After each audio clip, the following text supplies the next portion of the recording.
And we begin here tonight with a live look at the U.S. Supreme Court in Washington, D.C., where earlier today the justices ruled 9-0 in favor of former President Donald Trump in his effort to remain on the primary ballot in the state of Colorado. And the impact goes far beyond just that one state. Good evening to you, everyone. I'm Michael Wooten. Because of this decision, we know that Trump's name will also be on the ballot here in New York when our primary happens in April.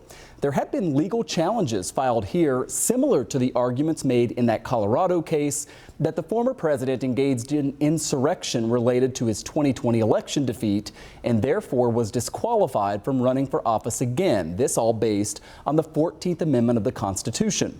Well, the Supreme Court said in today's ruling, quote, "This case raises the question whether the states, in addition to Congress, may also enforce Section 3 of the 14th Amendment.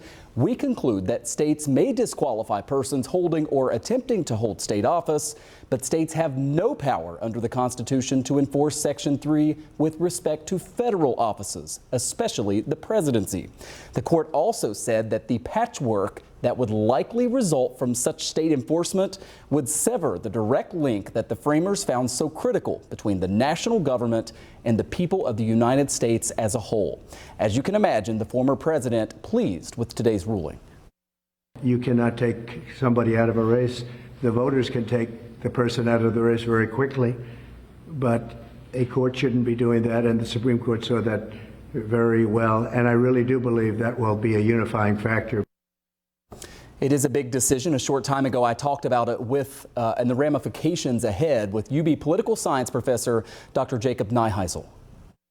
Thank you for taking some time for us this evening. Let me just start with sort of your reaction to the Supreme Court decision, and especially the fact that it was unanimous, right? 9-0. I think we sort of got that indication during oral arguments that were pretty recent. But what do you make of the decision?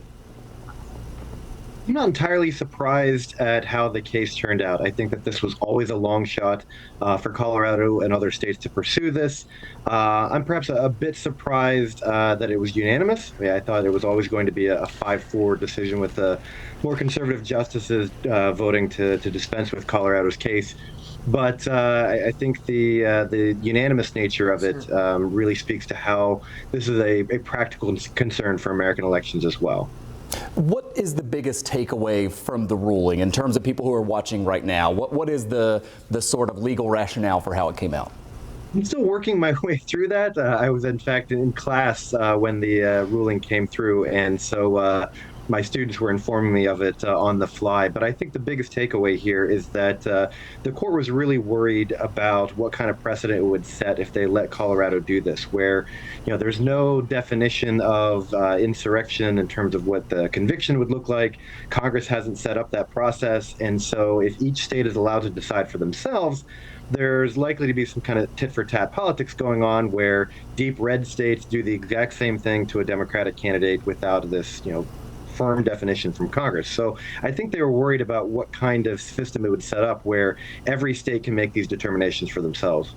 And obviously Congress can make the ultimate decision on this and can factor this in during the electoral vote count, right? We'll see what happens with that moving forward. But just in terms of this idea that Congress would pass a law that would establish how this would work, the Supreme Court's basically saying that's what you should do, right? We shouldn't anticipate that's going to happen.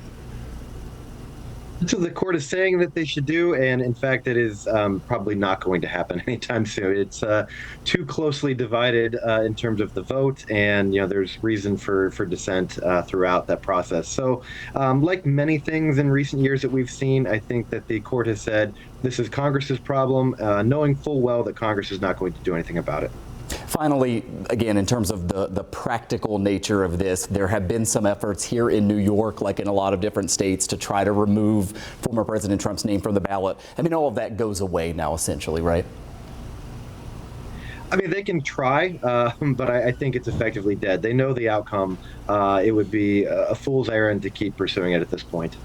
Dr. Jacob Neiheisel, thank you on short notice for talking to us about this. It's a historic decision. We've never seen anything like this before. Thanks for helping us understand it. It's my pleasure. Thanks for having me on.